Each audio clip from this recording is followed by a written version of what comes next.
പിതാവിൻ്റെയും പുത്രൻ്റെയും പരിശുദ്ധാത്മാവിൻ്റെയും നാമത്തിൽ ആമേൻ.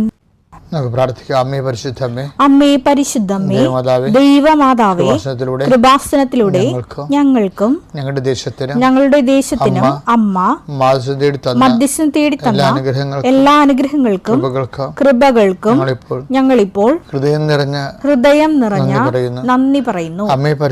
അമ്മേ പരിശുദ്ധമ്മേ, ദൈവമാതാവേ, 2004 ഡിസംബർ 7 ഉച്ച കഴിഞ്ഞ് 2:30 കൃപാസനത്തിൽ സംഭവിച്ച അമ്മയുടെ പ്രത്യക്ഷപ്പെടലിനെ കുറിച്ച് തിരുസഭയ്ക്ക് സമർപ്പിച്ചിരിക്കുന്ന പഠനരേഖകളുടെ സഭാത്മകമായ പഠനം ആരംഭിക്കുവാൻ ഞങ്ങൾ പ്രാർത്ഥിക്കുന്നു.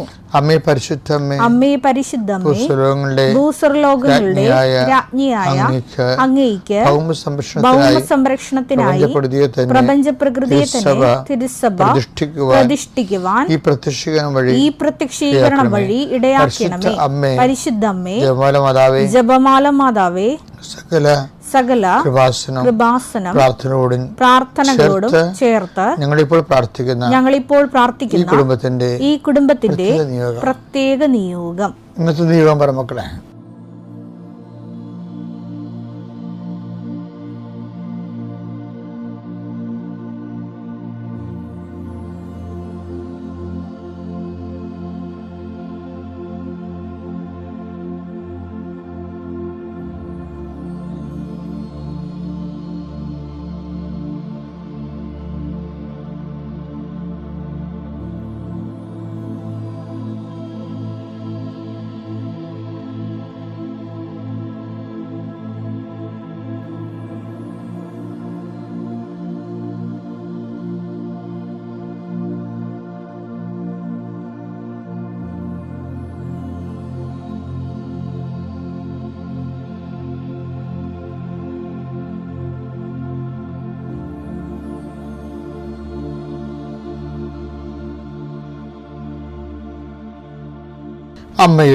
അമ്മയുടെ പ്രത്യക്ഷീകരണത്തിന്റെ ഈ അനുഗ്രഹവേളയിൽ ഞങ്ങൾക്ക് സാധിച്ചു തരുവാൻ കനിയണമേ. ആമേൻ. വിശ്വാസ പ്രമാണം.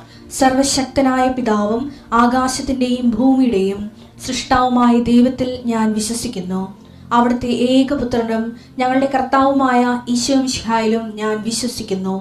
ഈ പുത്രൻ പരിശുദ്ധാത്മാവിനാൽ ഗർഭസ്ഥനായി കന്യകാമറിയത്തിൽ നിന്ന് പിറന്ന് പൊന്തിയോസ് പീലാത്തോസിന്റെ കാലത്ത് പീഡകൾ സഹിച്ച് കുരിശിൽ തറയ്ക്കപ്പെട്ട് മരിച്ച് അടക്കപ്പെട്ട് പാതാളങ്ങളിൽ ഇറങ്ങി മരിച്ചവരുടെ ഇടയിൽ നിന്ന് 3-ാം നാൾ ഉയർത്ത് സ്വർഗത്തിലേക്ക് എഴുന്നള്ളി സർവശക്തിയുള്ള പിതാവായ ദൈവത്തിന്റെ വലതുഭാഗത്തിരിക്കുന്നു. അവിടെ നിന്ന് ജീവിക്കുന്നവരെയും മരിച്ചവരെയും വിധിക്കുവാൻ വരുമെന്നും ഞാൻ വിശ്വസിക്കുന്നു. പരിശുദ്ധാത്മാവിലും ഞാൻ വിശ്വസിക്കുന്നു. വിശുദ്ധ കത്തോലിക്കാ സഭയിലും പുണ്യവാന്മാരുടെ ഐക്യത്തിലും പാപങ്ങളുടെ മോചനത്തിലും ശരീരത്തിന്റെ ഉയർപ്പിലും നിത്യമായ ജീവിതത്തിലും ഞാൻ വിശ്വസിക്കുന്നു. ആമേൻ. സ്വർഗ്ഗസ്ഥനായ ഞങ്ങളുടെ പിതാവേ, അങ്ങയുടെ നാമം പൂജിതമാകണമേ. അങ്ങയുടെ രാജ്യം വരണമേ. അങ്ങയുടെ തിരുമനസ് സ്വർഗത്തിലെ പോലെ ഭൂമിയിലും ആകണമേ. അന്നു വേണ്ടുന്ന ആഹാരം ഇന്ന് ഞങ്ങൾക്ക് തരണമേ. ഞങ്ങളോട് തെറ്റ് ചെയ്യുന്നവരോട് ഞങ്ങൾ ക്ഷമിക്കുന്നത് പോലെ ഞങ്ങളുടെ തെറ്റുകൾ ഞങ്ങളോടും ക്ഷമിക്കണമേ. ഞങ്ങളെ പ്രലോഭനത്തിൽ ഉൾപ്പെടുത്തരുതേ, തിന്മയിൽ ഞങ്ങൾ രക്ഷിക്കണമേ. ആമേൻ. നന്മ നിറഞ്ഞ മറിയമേ, സ്വസ്തി. കർത്താവ് അങ്ങയുടെ കൂടെ സ്ത്രീകളിൽ അങ്ങ് അനുഗ്രഹിക്കപ്പെട്ടവളാകുന്നു. അങ്ങയുടെ ഉദരത്തിൻ ഫലമായി ഈശോ അനുഗ്രഹിക്കപ്പെട്ടവനാകുന്നു. പരിശുദ്ധ മറിയമേ, തമ്പുരാന്റെ അമ്മേ, പാപികളായ ഞങ്ങൾക്ക് വേണ്ടി ഇപ്പോഴും ഞങ്ങളുടെ മരണസമയത്തും തമ്പുരാനോട് അപേക്ഷിക്കണമേ. ആമേൻ. കർത്താവേ, നിന്റെ ഉന്നതമായ നാമത്തിന് സ്വസ്ത്രം ചെയ്യുന്നു. കർത്താവേ, നിന്റെ വിശുദ്ധ പൗരോഹിത്യത്തെ മഹത്വപ്പെടുത്തണമേ. കർത്താവേ, സഭയിലുള്ള സാന്നിധ്യം പ്രകടമാക്കണമേ. 39 വർഷം ഞാൻ അർപ്പിച്ച കുർബാനയുടെ യോഗ്യതയാൽ ഇന്ന് സഞ്ചരിക്കുന്ന എല്ലാവരെയും, ഇന്ന് ഈശോയെ ഭാരത്തൂക്കമുള്ള ഓരോ വിഷയങ്ങൾക്ക് വേണ്ടി വേദനിച്ച് നടക്കുന്നവരെ അങ്ങ് സന്ധിക്കണം. കർത്താവേ, വളർത്തുമൃഗങ്ങളും പക്ഷിമൃഗാദികളൊക്കെ ആയിട്ട് ജീവിക്കുന്നവരുണ്ട് ഈശോയെ. ചെറിയ വരുമാനക്കാർ, അവരനുഭവിക്കുന്ന സങ്കടങ്ങളെ അവർ ഏറ്റെടുക്കണമെന്ന് പ്രാർത്ഥിക്കുന്നു. കർത്താവ്, മത്സ്യത്തൊഴിലാളികളും കർഷക തൊഴിലാളികളെയും സാമ്പത്തികമായ കടങ്ങളിലൂടെ പരിഹാരമില്ലാതെ നീങ്ങുന്നവരെയും ജപ്തി നടപടി നേരിടുന്നവരെയും കണ്ണുനീരുടെ അങ്ങയുടെ തിരുസഭയെ സംബന്ധിച്ച് പ്രാർത്ഥിക്കുന്ന ഈശോയെ, കർത്താവ് അങ്ങയുടെ മറുപടി ഉണ്ട് ഈശോയെ. അങ്ങ് വിചാരിച്ചാൽ മതി, ഒരു നിമിഷം വിചാരിച്ചാൽ മതി, അങ്ങയുടെ മക്കൾ രക്ഷപ്പെടും. എല്ലാവരും പറയണത് ഈ ഒരു ദുരന്തത്തിൽ നിന്ന് ഞാൻ രക്ഷപ്പെട്ട, ഞാൻ ദൈവത്തെ മറക്കാതെ ജീവിച്ചോളാമെന്ന് പറയുന്നുണ്ട് ഈശോയെ. അത് കേൾക്കണമേ എന്ന് പ്രാർത്ഥിക്കുന്നു. ഭവനരഹിതരെ സംബന്ധിച്ച് പ്രാർത്ഥിക്കുന്നു. കുടുംബത്തിൽ സമാധാനം ഇല്ലാത്ത സംബന്ധിച്ച് പ്രാർത്ഥിക്കുന്നു. ഈശോയെ, പല മക്കളും ജോലി തേടി വിദേശത്തേക്ക് പോകാൻ ഉദ്യമിക്കുന്നവരുണ്ട്.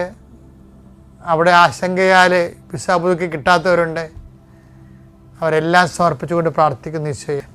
വൈവാഹ തടസ്സമുള്ളവർ, കുഞ്ഞുങ്ങളില്ലാത്തവർ, ഭവനരഹിതർ, ജോലിയില്ലാത്തവർ, സാമ്പത്തിക കടങ്ങളാൽ സമാധാനം ഇല്ലാത്ത കുടുംബങ്ങളെ ഇതെല്ലാം സന്ധിക്കാൻ വേണ്ടി യേശുവിന്റെ നാമത്തിൽ പ്രാർത്ഥിക്കുന്നു. ആമേൻ. ഞാൻ പണ്ട് നിങ്ങളോടൊരു കാര്യം പറഞ്ഞിട്ടുണ്ട്. അതായത് ദൈവത്തിൽ നമുക്കൊരു ഗുഡ് സർട്ടിഫിക്കറ്റ് വാങ്ങിക്കാനിടയായാലേ പിന്നെ എല്ലാ ഡീലിങ്സും ഈസിയാണ്. എനിക്ക് തോന്നിയിരിക്കുന്നത് ഏറ്റവും നല്ല സർട്ടിഫിക്കറ്റ് ദൈവത്തിൽ നിന്ന് വാങ്ങിച്ചത് മോസസാണ്. ഞാൻ എപ്പോഴും കൊതിക്കുന്ന ഒരു എക്സ്പീരിയൻസ് ലെവലാണ്. അതായത് ദൈവം മോസസിനെ കുറിച്ച് പറയുന്ന ഭയങ്കര പോസിറ്റീവായിട്ടൊരു കമൻ്റ് ഉണ്ട്. എന്താണെന്നറിയാമോ? അതായത് പുറപ്പാട് 33:17 എടുത്തേ. കർത്താവ് മോശയോട് പറഞ്ഞു, നീ ആവശ്യപ്പെട്ട ഈ കാര്യവും ഞാൻ ചെയ്യും. എന്തെന്നാൽ നീ എന്റെ പ്രീതി നേടിയിരിക്കുന്നു. നിന്നെ എനിക്ക് നന്നായി അറിയാം. ഇപ്പം ദൈവത്തിൻ്റെ പ്രീതി നേടിക്കഴിയുമ്പോൾ ഓരോരോ നമുക്ക് നമ്മുടെ ജീവിതത്തിൽ നടക്കുന്ന ഓരോരോ കാലാവസ്ഥാ ഭേദങ്ങൾ, ഞാൻ ഇടയ്ക്ക് നിങ്ങളോട് പറയാറുണ്ട് കാലാവസ്ഥാ ഭേദങ്ങൾ. ഈ കാലാവസ്ഥാ ഭേദങ്ങളിൽ നമ്മൾ കൈവരിക്കുന്ന നിലപാടുകൾ, അതെല്ലാം ചില സമയത്ത് നമ്മൾ തോറ്റുപോകും. ചിലപ്പോൾ നമ്മുടെ വിശ്വാസം തന്നെ നമ്മൾ തന്നെ ചോദ്യം ചെയ്യും.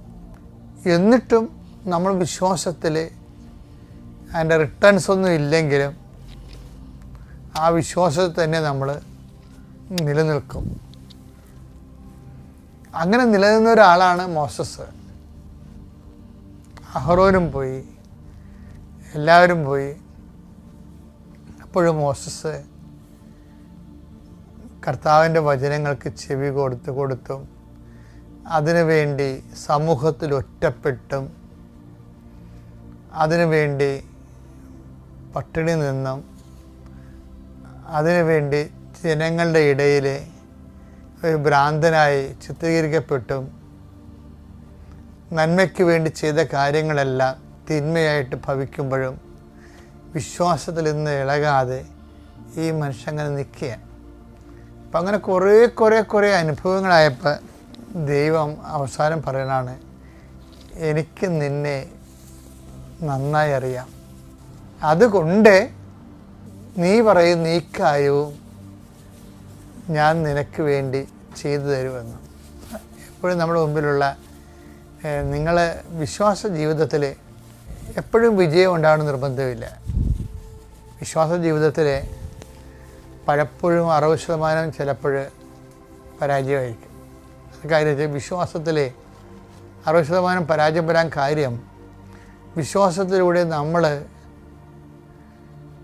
നമ്മളുടെ ചില താല്പര്യങ്ങളെ നടത്തിച്ചെടുക്കാൻ വേണ്ടി ദൈവതിരുസന്നിധിയിൽ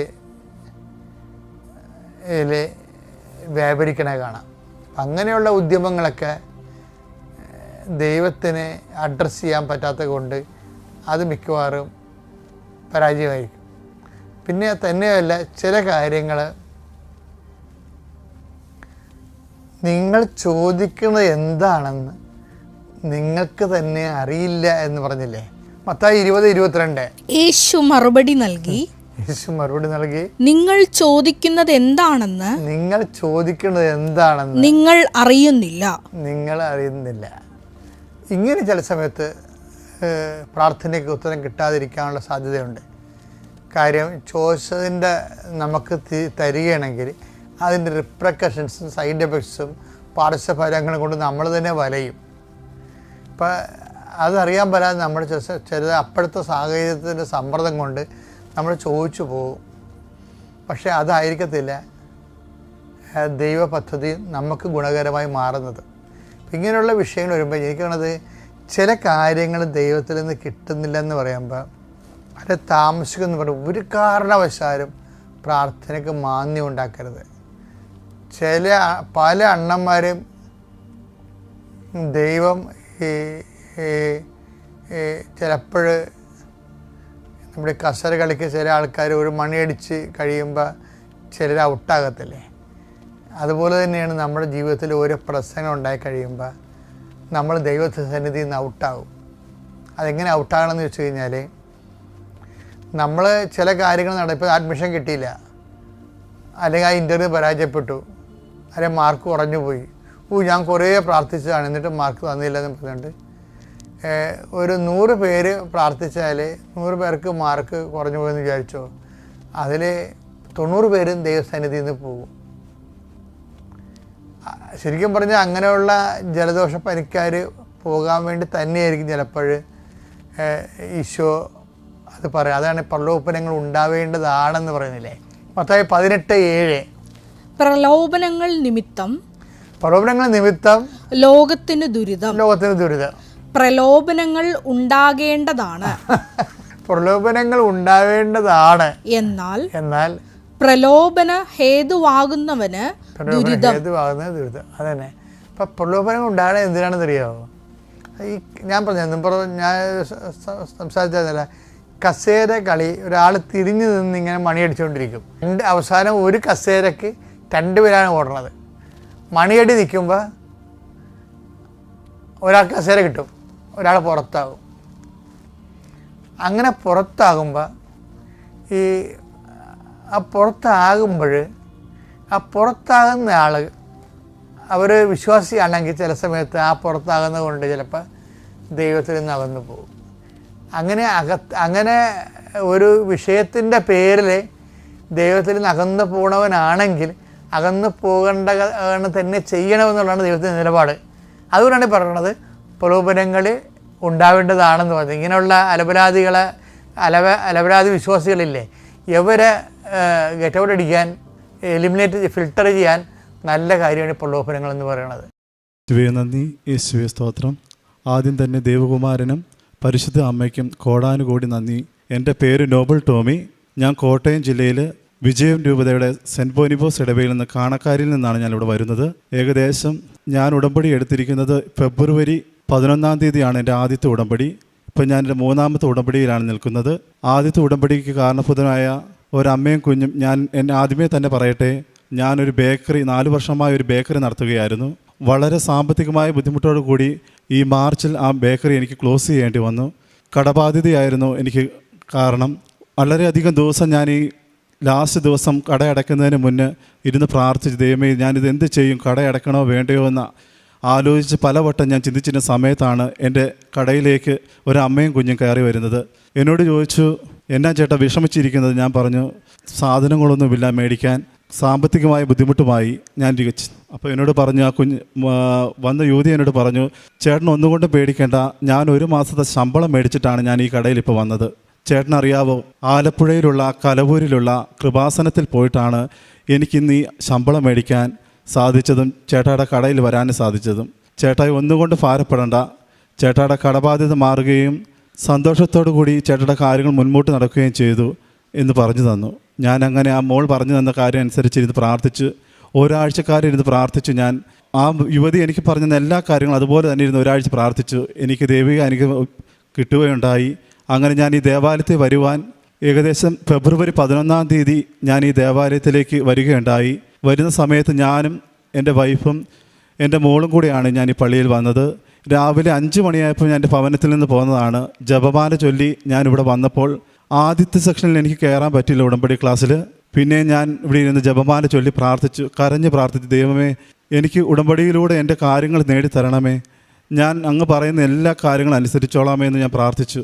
2ാമത്തെ ക്ലാസ്സിൽ കയറി ഞാൻ എല്ലാ കാര്യങ്ങളും കടന്ന് ഞാൻ ഈ ഭാഗം വഴി ഇങ്ങനെ കറങ്ങി വന്ന് പ്രദക്ഷിണത്തിൽ പങ്കെടുക്കുവാനായി നിന്നു. ഞാൻ നോക്കുമ്പോൾ പലവരുടെയും കയ്യിൽ ഈശോ വിളക്ക് കൊടുത്തു, മാതാവിനെ കൊടുത്തു, തിരി കൊടുത്തു, അങ്ങനെ പലവിധമായി. ഞാൻ പറഞ്ഞു എനിക്ക് മാത്രം കിട്ടിയില്ലല്ലോ ഈശോയെ. എന്നാൽ വേണ്ട. ഞാൻ നോക്കിയപ്പം എൻ്റെ മുന്നിലൊരു ചേട്ടനായിരുന്നു മാതാവിനെ പിടിച്ചുകൊണ്ട് നിന്നത്. ഞാൻ ആ ചേട്ടൻ്റെ തോളിൽ പിടിച്ചുകൊണ്ട് ഇങ്ങനെ നിന്ന് പ്രാർത്ഥിച്ചു.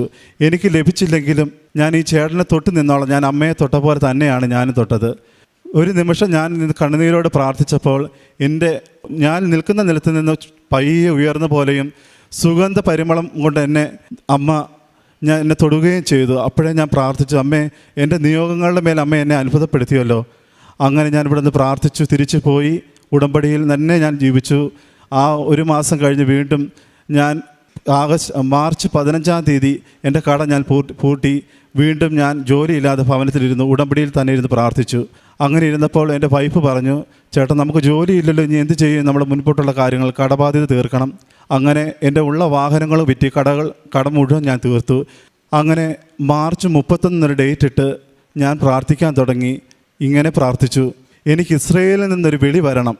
പക്ഷെ ആര് വിളിക്കും? ഒരു എംബസിയിലോ ഒരു ഏജൻസിയിലോ ഞാൻ പേര് ഒന്നും കൊടുത്തില്ല. ഇങ്ങനെ ഇരുന്ന് പ്രാർത്ഥിച്ചു. 31-ാം തീയതി എനിക്കൊരു കോള് വരണം.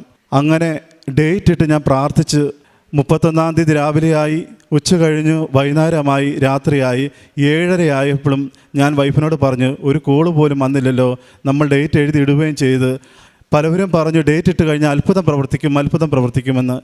ഞാൻ അങ്ങനെ പ്രാർത്ഥിച്ചു, ദൈവമേ ഞാൻ ഡേറ്റ് എഴുതിയിട്ടിട്ടും എന്നെ നീ പരീക്ഷിക്കുകയാണോ? അങ്ങനെ ഒരു 5 മിനിറ്റ് കഴിഞ്ഞപ്പോൾ 7:35 ആയപ്പം എൻ്റെ അച്ഛൻ്റെ അനിയൻ്റെ ഭാര്യയുടെ ഫോണിലേക്ക് ഒരു കോള് വരികയാണ്.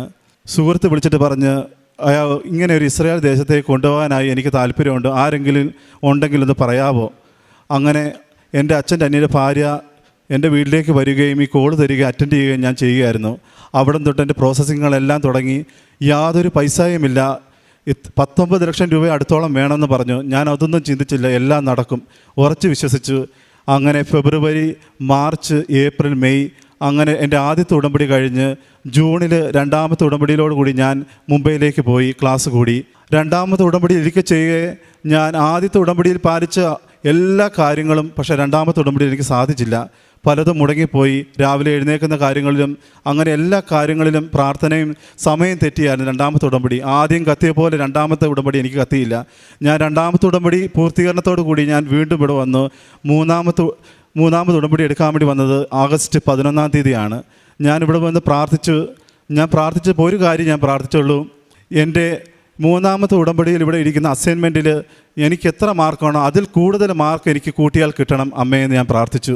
ഞാനങ്ങനെ പ്രാർത്ഥനയുടെ ഫലമായി തിരിച്ചിറങ്ങി ഉടമ്പടി കൂടി.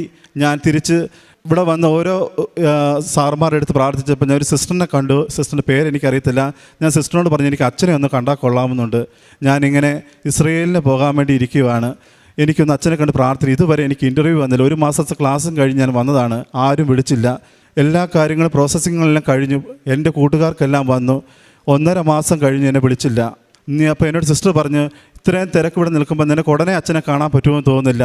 നീ ഒരു കാര്യം ചെയ്യ്, താഴേക്ക് ചെന്നിട്ട് അമ്മയുടെ മുൻപേ നിൻ്റെ ഡോക്യുമെൻറ്റ്സ് എല്ലാം നീട്ടിട്ട് പറഞ്ഞണം, ഏറ്റെടുക്കുക അമ്മയെന്ന് നീ ഉറച്ച് വിളിച്ച് പറഞ്ഞിട്ട് നീ ഭവനത്തിലേക്ക് പൊയ്ക്കൊള്ളുക, നിൻ്റെ കാര്യങ്ങളെല്ലാം ഏറ്റെടുക്കുമെന്ന് പറഞ്ഞ്.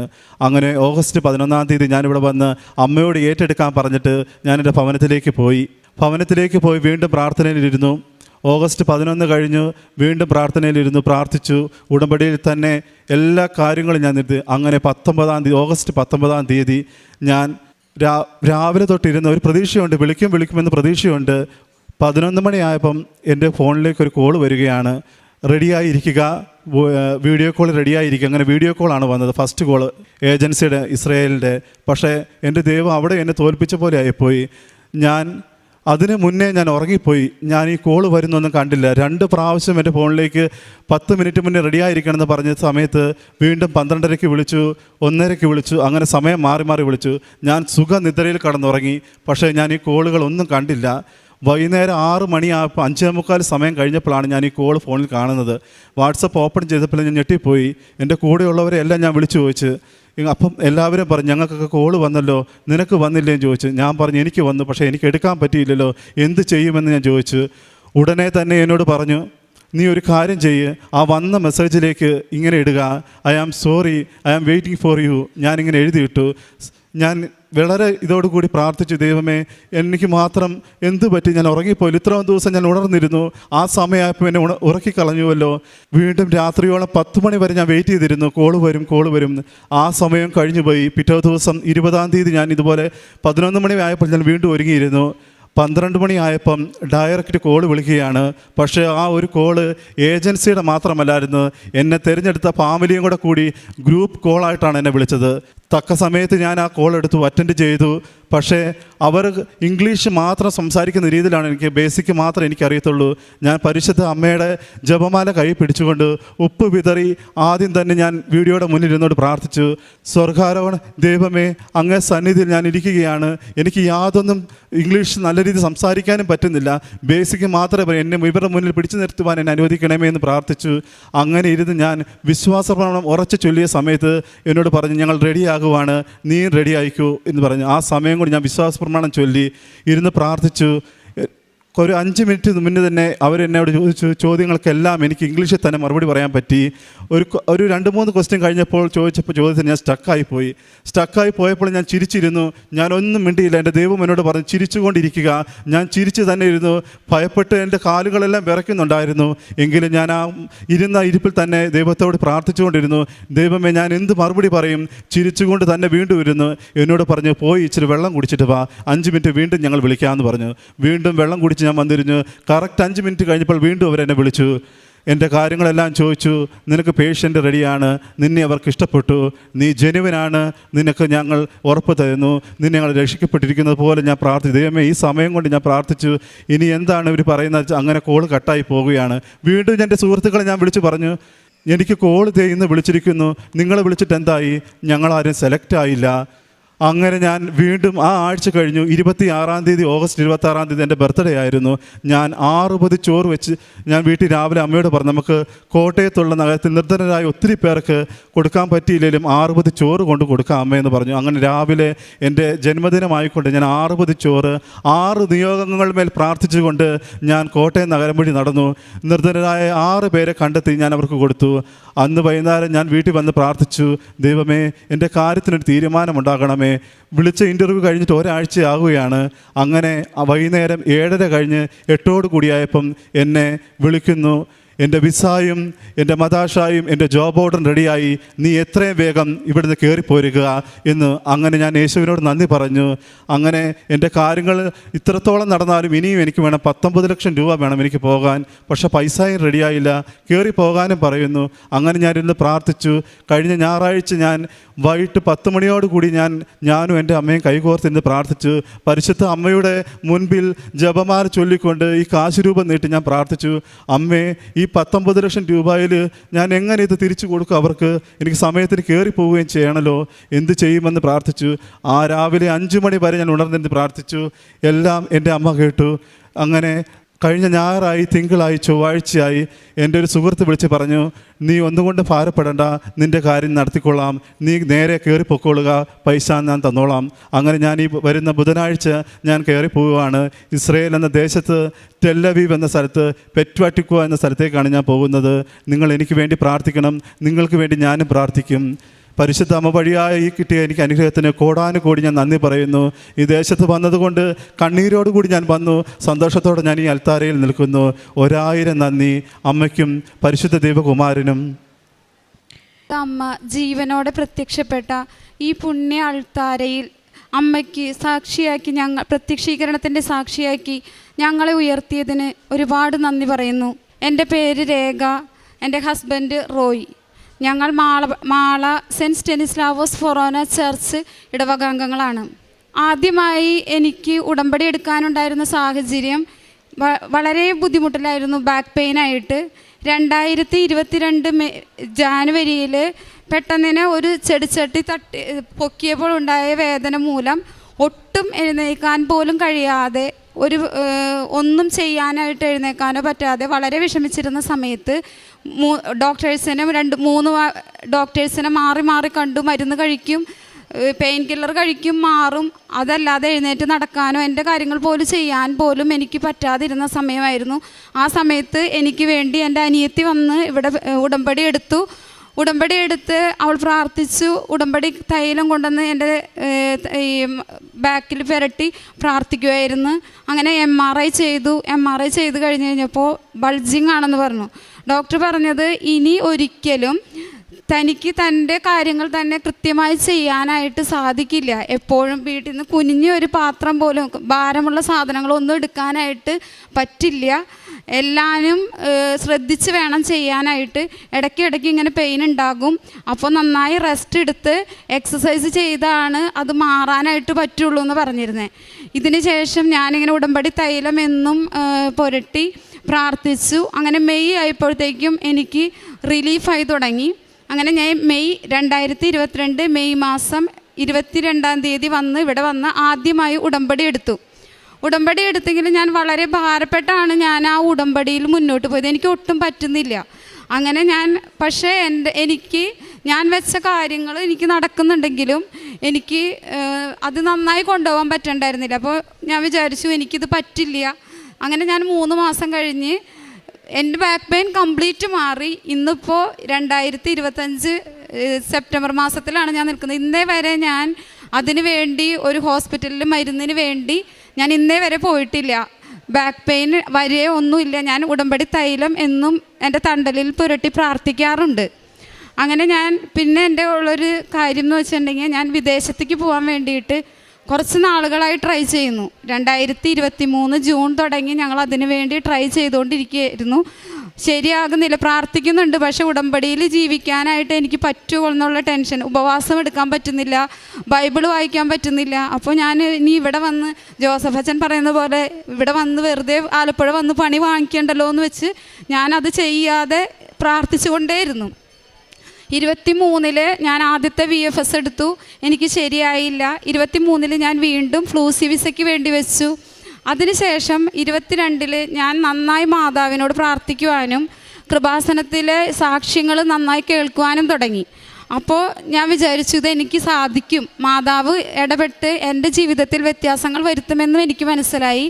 അങ്ങനെ 22 ഞാൻ ഇത് ഉടമ്പടി എടുക്കാൻ ഉദ്ദേശിച്ചു കൊണ്ട് തന്നെ ബൈബിൾ വായിക്കാൻ തുടങ്ങി, ഡെയിലി കുർബാനയിൽ പങ്കെടുക്കാൻ തുടങ്ങി, ഉപവസിക്കാൻ തുടങ്ങി, ജപമാല ചൊല്ലി തുടങ്ങാൻ തുടങ്ങി.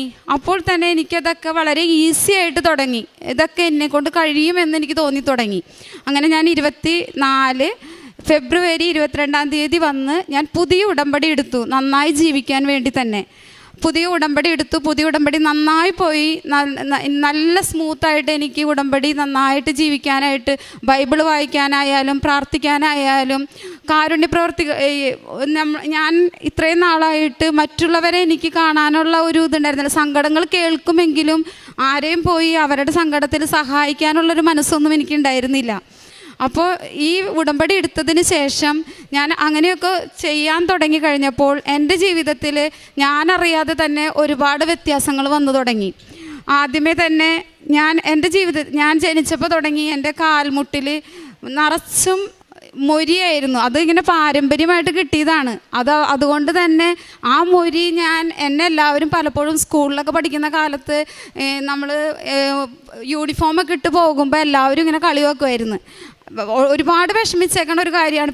പിന്നെ ഞാൻ അതിനു വേണ്ടി പ്രാർത്ഥിക്കാറുണ്ടായിരുന്നില്ല. ഈ ഉടമ്പടി എടുത്ത് പ്രാർത്ഥിച്ചപ്പോൾ ഞാൻ അതിലൊരു നിയോഗമായി വെച്ചിട്ടും ഉണ്ടായിരുന്നില്ല. കാരണം അത് ശരിയാകില്ല എന്ന് തന്നെയായിരുന്നു എൻ്റെ ധാരണയായിരുന്നത്.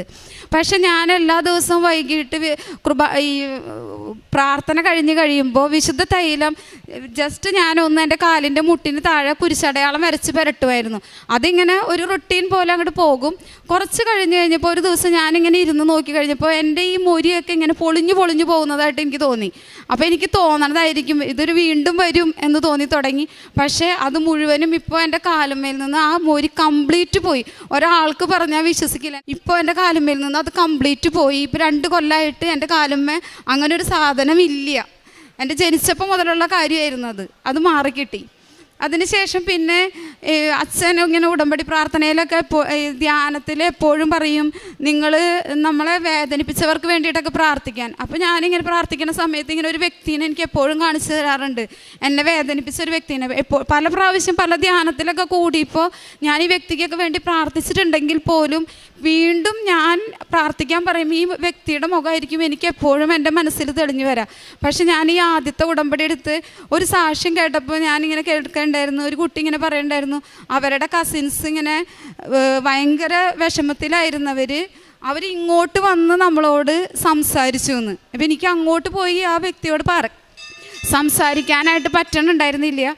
അതുപോലെ തന്നെ എൻ്റെ ജീവിതത്തിലും സംഭവിച്ചു. ഈ വ്യക്തിക്ക് വേണ്ടി ഞാൻ കൂടുതൽ പ്രാർത്ഥിക്കാൻ തുടങ്ങി കഴിഞ്ഞപ്പോൾ ഈ വ്യക്തി ഒരു ദിവസം ഞങ്ങളെ കാണുകയും ഹസ്ബൻഡിനെ കാണുകയും സംസാരിക്കുകയും അന്ന് പറഞ്ഞത് തെറ്റായിപ്പോയി എന്ന് പോലും മെൻഷൻ ചെയ്തുകൊണ്ട് 15 വർഷം എത്തിയ കാര്യമാണ് ഇങ്ങോട്ട് പറഞ്ഞ് വന്ന് സംസാരിച്ചു.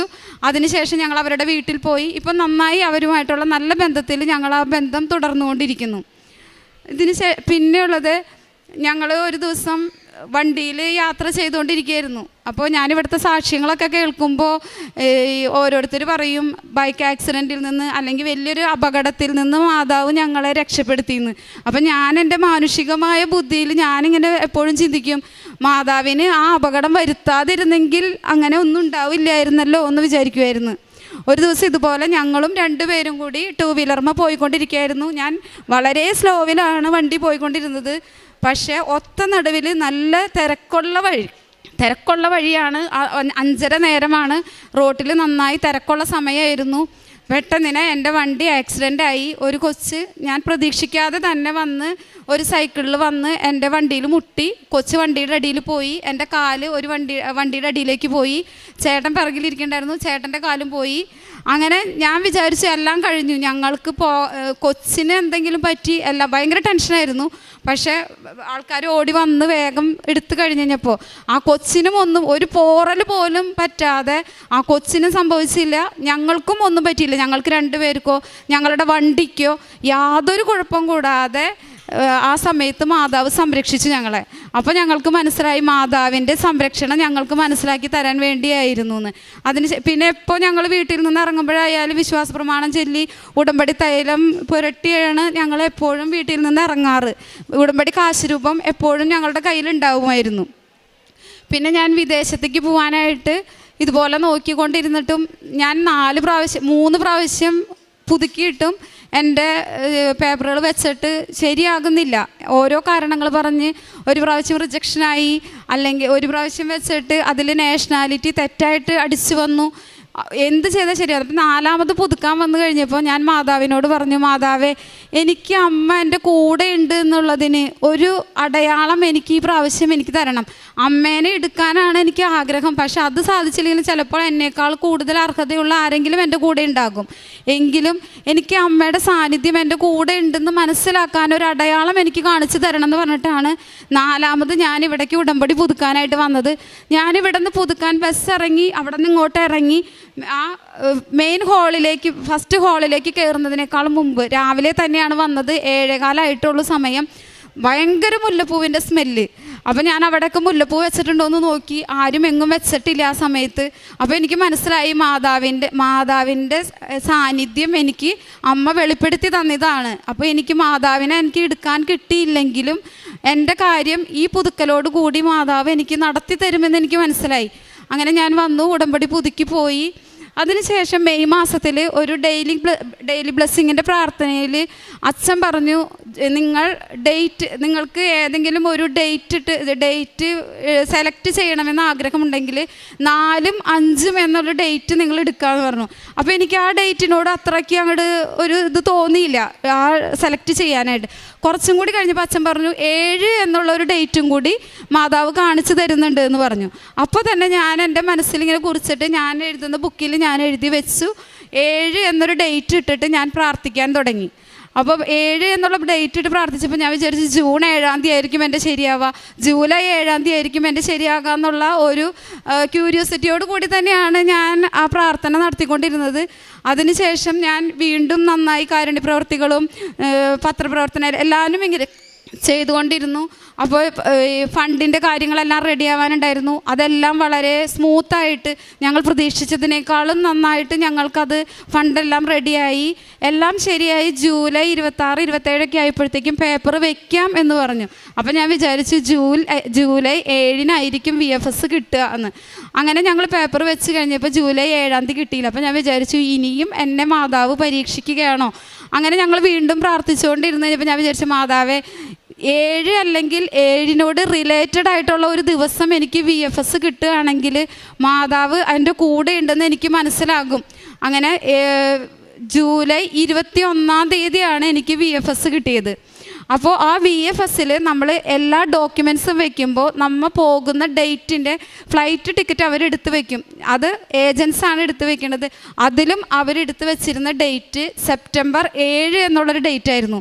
അപ്പോൾ ഞാൻ വിചാരിച്ചു ഇത് മാതാവ് എനിക്ക് വേണ്ടി കരുതിയ സമയം തന്നെയാണ്. ഇതിനിടയ്ക്ക് ഞാൻ ഈ ഡേറ്റ് എടുക്കാൻ തീരുമാനിച്ചതിന് ശേഷം 21 വർഷമായി ഞങ്ങളുടെ കല്യാണം കഴിഞ്ഞിട്ട് ഞങ്ങൾക്ക് ഒരുമിച്ചൊരു ധ്യാനം കൂടാൻ പോകണമെന്ന് ഒരുപാട് നാളത്തെ ആഗ്രഹമായിരുന്നു. ചേട്ടൻ്റെ വേറെ ദുശീലങ്ങളോ കാര്യങ്ങളോ ഒന്നുമില്ല, നന്നായി പ്രാർത്ഥിക്കുന്ന വ്യക്തിയാണ്. പക്ഷേ ധ്യാനം കൂടാൻ ഇന്നേ വരെ എൻ്റെ കൂടെ വന്നിട്ടില്ല. ഞാൻ ഇടയ്ക്കിടയ്ക്ക് ധ്യാനങ്ങളൊക്കെ കൂടാനായിട്ട് പോകാറുണ്ട്. അങ്ങനെ ഞങ്ങൾ അവിടെ പ്രാർത്ഥിച്ചുകൊണ്ടിരുന്നപ്പോൾ ഞങ്ങൾക്ക് ഭയങ്കര എന്നെ ഇങ്ങനെ മാതാവിൽ പൊതിഞ്ഞ് സംരക്ഷിക്കുന്ന ഒരു ഫീലിംഗാണ് എന്നോട് പറഞ്ഞത്. മാതാവ് ഞങ്ങളിങ്ങനെ നീല കാപ്പയ്ക്കുള്ളിൽ പൊതിഞ്ഞ് സംരക്ഷിക്കുകയാണെന്ന്.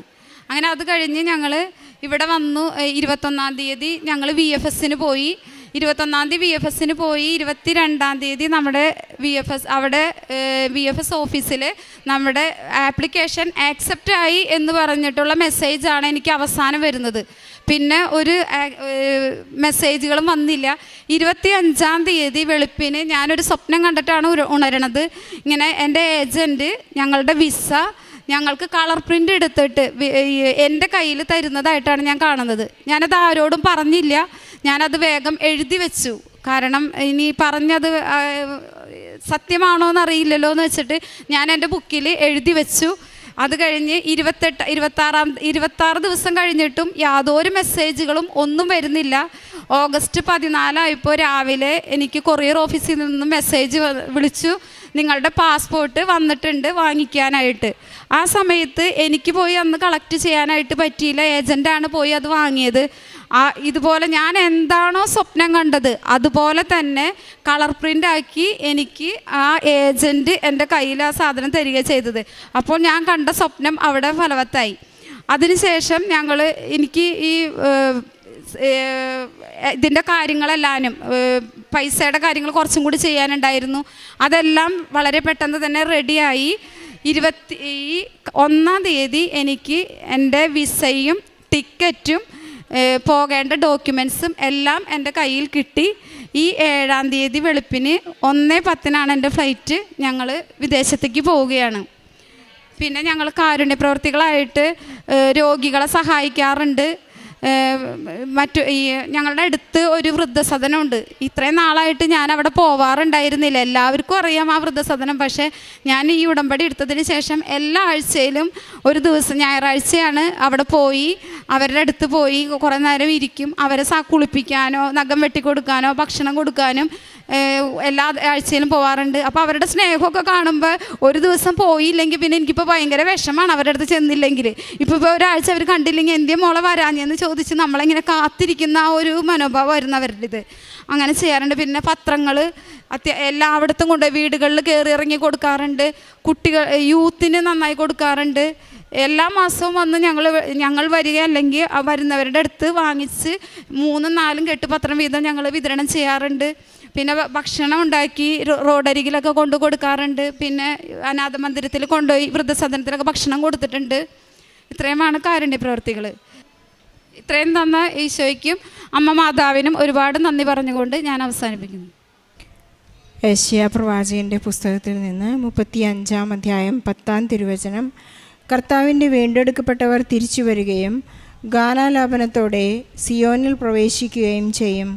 നിത്യമായ സന്തോഷത്തിൽ അവർ മുഴുകും. അവർ സന്തോഷിച്ചുല്ലസിക്കുകയും ദുഃഖവും നെടുവീർപ്പും അകന്നു പോവുകയും ചെയ്യും. രേഖയുടെയും തൻ്റെ ജീവിത പങ്കാളിയുടെയും പ്രത്യക്ഷീകരണ സാക്ഷ്യമാണ് നമ്മോട് പങ്കുവച്ചത്. പരിശുദ്ധ അമ്മയ്ക്ക് ഈശോയ്ക്ക് നന്ദി പറയുവാനായി ഈ മക്കൾ ഇവിടെ കയറി വന്നിരിക്കുകയാണ്. ഇവരുടെ ജീവിതത്തിൽ ലഭിച്ച എല്ലാ അനുഗ്രഹങ്ങൾക്കും നന്മകൾക്കും നമുക്ക് ഈശോയോടും പരിശുദ്ധ അമ്മയോടും നന്ദി പറയാം. ഈ മകൾ ഇവിടെ വന്ന് ഉടമ്പടിയെടുത്ത് പ്രാർത്ഥിക്കാൻ തുടങ്ങിയത് ശക്തമായ ഒരു നടുവേദനയുടെ നടുവിലായിരുന്നു.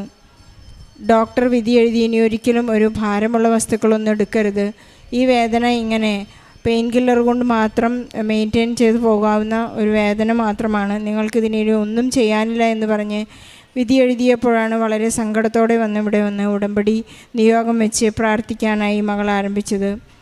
ഈ മകളുടെ ഈ നടുവേദന അത് ഡിസ്കിന് ബൾജായിരുന്നു എന്നാണ് റിപ്പോർട്ട് കാണിക്കുന്നത്.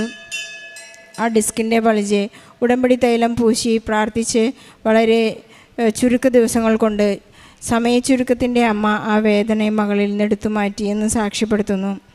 ഉടമ്പടിയിലായിരിക്കുന്നവർക്ക് ഏറ്റവും നല്ല ഔഷധം പരിശുദ്ധ അമ്മയുടെ സാമീപ്യം തന്നെയാണ്. ഈ മകൾക്ക് എപ്പോഴൊക്കെയാണോ പരിശുദ്ധ അമ്മേൻ്റെ അടുത്തുണ്ടോ എന്നുള്ളൊരു സംശയം തോന്നുന്നത് അപ്പോഴൊക്കെ സുഗന്ധാഭിഷേകം നൽകി അനുഗ്രഹിക്കാനും അതുപോലെ തന്നെ തൻ്റെ മാധ്യസ്ഥവും സാമീപ്യവും കാണിക്കുന്ന ഒരുപാട് അടയാളങ്ങൾ ഈ മകൾക്ക് കാണിച്ചു കൊടുത്തു എന്ന് പറയുന്നു. വളരെ ചെറുപ്പത്തിലുണ്ടായിരുന്ന ഒരു സ്കിൻ ഡിസീസ്, സ്കിൻ വളരെ ഡ്രൈ ആയി പോകുന്ന ഒരു അസുഖം വളരെ കുഞ്ഞു ചെറുപ്പത്തിൽ തന്നെ ഉണ്ടായിരുന്നു. അതുമൂലം തനിക്കുണ്ടായിരുന്ന ഒരുപാട് അപമാനം, മറ്റുള്ളവരുടെ കളിയാക്കലൊക്കെ വളരെ വേദനാജനകമായ ഒരു ജീവിതാവസ്ഥയിലൂടെ കടന്നുപോയപ്പോൾ ഈ തൈലം പൂശിക്കൊണ്ട് തന്നെ പരിശുദ്ധ അമ്മ മകളെ ഈശോയിൽ നിന്ന് സൗഖ്യം പ്രാപിച്ചു കൊടുത്തുവെന്ന് സാക്ഷ്യപ്പെടുത്തുന്നു. മറ്റുള്ളവർക്കെല്ലാം എങ്ങനെയാണ് ആക്സിഡൻ്റ് ഉണ്ടാകുന്നത്, അവരെ എന്തുകൊണ്ടാണ് പരിശുദ്ധ അമ്മയോടൊരു ചോദ്യം ചോദിച്ചുള്ളൂ, അമ്മയ്ക്ക് ആക്സിഡൻറ്റ് കൂടാതെ അവരെ സംരക്ഷിച്ചുകൂടെ എന്നുള്ള ഒരു ക്രോസ് ക്വസ്റ്റ്യൻ അമ്മയോട് ചോദിച്ചപ്പോൾ ആ സംരക്ഷണത്തിൻ്റെ ഒരു പരീക്ഷണം കൂടി പരിശുദ്ധ അമ്മ മകൾക്ക് മനസ്സിലാക്കി കൊടുക്കുന്ന ഒരവസ്ഥയുണ്ടായി. ഇവിടെ വരുന്ന ഒരുപാട് മക്കളാണ് സംരക്ഷണത്തിൻ്റെ ഈ ആക്സിഡൻറ്റിലൂടെ തങ്ങൾക്ക് ലഭിച്ച സംരക്ഷണത്തെക്കുറിച്ച് ഏറ്റുപറയുന്നത്. നമുക്ക് നമ്മുടെ വിശ്വാസത്തെ മാറ്റുരച്ച് നോക്കുന്ന പരീക്ഷണങ്ങൾ എപ്പോഴെങ്കിലും നമ്മുടെ ജീവിതത്തിലുണ്ടെങ്കിൽ പരിശുദ്ധ അമ്മ നമ്മെ പൂർണ്ണമായും ഏറ്റെടുത്തിട്ടുണ്ട്. നമ്മളെ പരിശുദ്ധ അമ്മ ഒരിക്കലും കൈവിടുകയില്ല. എപ്പോഴും സാമീപ്യം നൽകുന്ന അമ്മ നമ്മോട് കൂടെ സഞ്ചരിക്കുന്നു. എല്ലാവരും പറയുന്ന ഉടമ്പടിയെടുത്ത എല്ലാ മക്കളുടെയും എപ്പോഴും കയ്യിലോ അല്ലെങ്കിൽ കഴുത്തിലോ ഒരു ആഭരണമായോ ആയുധമായോ അവർ കാശുരൂപം കൈപിടിച്ചിട്ടുണ്ടെങ്കിൽ അതിരാവിലെ തന്നെ നാം ഡെയിലി ബ്രെഡ് കൂടുമ്പോൾ നമ്മുടെ തൈലം പൂശി നാം വിശ്വാസപ്രമാണം ചൊല്ലി പ്രാർത്ഥിക്കുമ്പോഴെല്ലാം ജോസഫ് അച്ഛൻ്റെ ആശീർവാദം സ്വീകരിക്കുമ്പോൾ നമ്മൾ വളരെ സുരക്ഷിതരായിട്ടാണ് നാം ആ ദിവസത്തെ കംപ്ലീറ്റ് ചെയ്യുന്നത്. നമുക്ക് ഓരോരുത്തർക്കുമുള്ള സംരക്ഷണം, അന്നന്ന് വേണ്ട ആഹാരം നമുക്ക് എന്നും 5:30 മണിക്ക് ഉടമ്പടി പ്രാർത്ഥനയിലൂടെ നമുക്ക് ലഭിക്കുന്നുണ്ട്. എനിക്ക് ഈശോയ്ക്കും പരിശുദ്ധ അമ്മയ്ക്കും നന്ദി പറയാം. ഏറ്റവും സുപ്രധാനമായ 2 കാര്യങ്ങളാണ് ഈ മകൾ പറഞ്ഞത്. എനിക്ക് ക്ഷമിക്കാൻ സാധിക്കാതിരുന്നൊരവസ്ഥയിൽ നിന്ന് എനിക്ക് ക്ഷമിച്ച് പ്രാർത്ഥിക്കാൻ സാധിച്ചപ്പോൾ എൻ്റെ ജീവിതത്തിൽ ഒരുപാട് വ്യത്യാസങ്ങൾ, ജീവിതത്തിൻ്റെ അടുക്കും ചുട്ടയും ജീവിതത്തിലെ ഒരുപാട് മാറ്റങ്ങൾ കാണാൻ സാധിച്ചത് ഈ ഒരു ക്ഷമിച്ച് പ്രാർത്ഥിക്കാൻ സാധിച്ചപ്പോഴാണ്. ഈശോ നമ്മോട് പറഞ്ഞ കാര്യങ്ങളൊക്കെയാണ് എല്ലാം പ്രവർത്തിച്ചു കാണിച്ചത്. കുരിശിൽ കിടന്നുകൊണ്ട് അവിടുന്ന് ശത്രുക്കൾക്ക് വേണ്ടി നമുക്ക് വേണ്ടി പ്രാർത്ഥിച്ചത്, ഇവർ ചെയ്യുന്നത് എന്തെന്ന് ഇവർ അറിയുന്നില്ല, അവരോട് ക്ഷമിക്കണമേ എന്നുള്ള പ്രാർത്ഥന നമുക്ക് ഓരോരുത്തർക്കും വേണ്ടിയായിരുന്നു. നമ്മൾ അറിഞ്ഞും അറിയാതെയും ചെയ്തു പോകുന്ന എല്ലാ തെറ്റിനും എല്ലാ കുറ്റങ്ങൾക്കും ഈശോ ഏറ്റെടുത്തുകൊണ്ട് അവിടുത്തെ തിരുരക്തത്താൽ നമ്മെ എപ്പോഴും സുരക്ഷിതരാക്കി, അവിടുത്തെ ക്ഷതങ്ങളാൽ നമ്മെ സുരക്ഷിതരാക്കി നമുക്ക് സൗഖ്യം നൽകിക്കൊണ്ടിരിക്കുകയാണ്. അമ്മ പറഞ്ഞ ആ ഡേറ്റിൽ തന്നെ 7 എന്ന ആ ഡേറ്റിൽ ഇന്ന് മകൾ വളരെ സന്തോഷത്തോടുകൂടി വളരെയധികം സംരക്ഷണത്തോടുകൂടി ഇന്ന് വിദേശത്തേക്ക് പോകാൻ ഒരുങ്ങി നിൽക്കുകയാണ്. ഈശോയ്ക്കും പരിശുദ്ധ അമ്മയ്ക്കും നന്ദി പറയാം. വളരെ ത്യാഗം ചെയ്ത് പ്രാർത്ഥിക്കുന്ന എല്ലാ മക്കളെയും, വിദേശത്ത് പോകാൻ ഒരുങ്ങുന്നവരെയും അവരുടെ തടസ്സങ്ങളുള്ളവരെയും ജോലിയില്ലാതെ വിഷമിക്കുന്നവരെയും കുടുംബജീവിതത്തിൽ സങ്കടപ്പെടുന്നവരെയും ക്ഷമിക്കാൻ സാധിക്കാത്തവരെ എല്ലാവരെയും ഈ സാക്ഷ്യത്തോട് ചേർത്ത് വെച്ചുകൊണ്ട് ഈശോയ്ക്കും പരിശുദ്ധ അമ്മയ്ക്കും നല്ലൊരു കയ്യടി നൽകി സാക്ഷ്യം നമുക്ക് സമർപ്പിക്കാം.